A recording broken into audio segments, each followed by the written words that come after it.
With me now, Middle East expert Brigitte Gabriel and terrorism analyst Erick Stakelbeck. Okay, Brigitte, I'll start with you. Are they coming for us? Yes, they are, and they are actively working very hard to come for us. They are recruiting on the internet. They are utilizing Google Chat. They are utilizing Twitter, YouTube, everything they can to recruit. They are even using translation app in order to communicate with different languages with Westerners, English, German, French, and they are recruiting. We now know, according to U.S. intelligence, that there are 12,000 Westerners fighting with Al-Qaeda. 3,000 to 4,000 of them are Europeans. Over 100 are Americans with American passports. They are coming. Well, Erick, why would a Westerner want to be recruited into this kind of organization, into this kind of lunacy? Well, Judge Jeanine, these are very media-savvy. This is the most media-savvy terrorist group we've ever seen, and they glorify the jihad in the Middle East. If you're a troubled young individual in the West, someone who's grown up playing violent video games, you're going to be attracted to this. If you're a young Muslim who feels disaffected, for example, what ISIS is doing, beheading people, putting heads on stakes, Judge, this is unprecedented, really.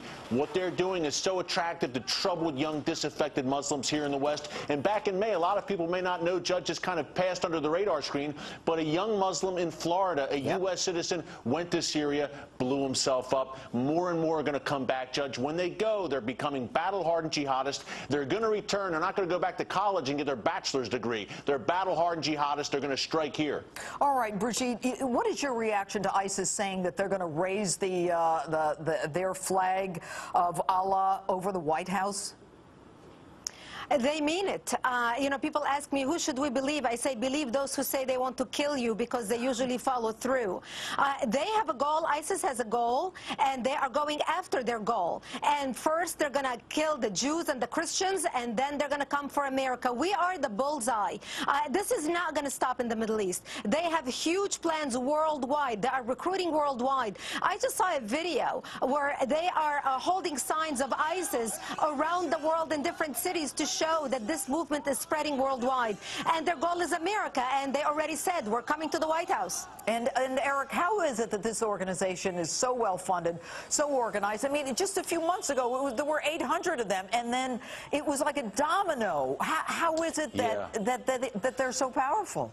You know, Judge, what they're doing is when they conquer a town, when they conquered Mosul, for instance, look, they're seizing local banks. They got hundreds of millions of dollars out of the largest bank in Mosul. Now their worth is ISIS some $2 billion.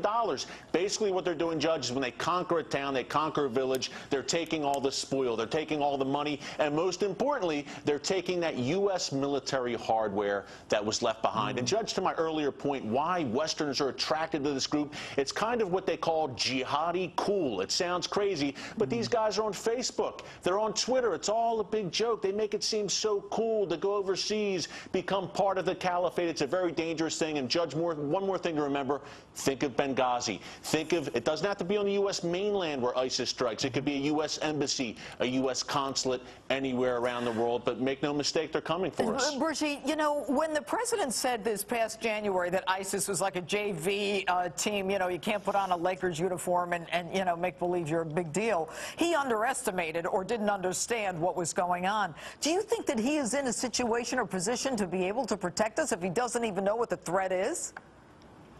No, he is not. He is clueless about the threat. As you very eloquently stated in your opening statements, he just does not know what's going on. We have a community organizer right now running our government and does not know where to start and where to end. He has underestimated our enemy.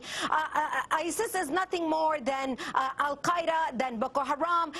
Actually, it's even more dangerous than all of them. What brings all these organizations together is their goal of establishing a caliphate where Islam reigns supreme above all religions. That's what they believe. They believe Islam is supreme and every other religion should submit to Islam. That's why they've got their eyes on us. And this president has underestimated them over and over again. And not only them, but Al-Qaeda, all the other radical groups worldwide. All right, Brigitte and Erick, thanks so much for being with us tonight. Thank you, Judge. All right.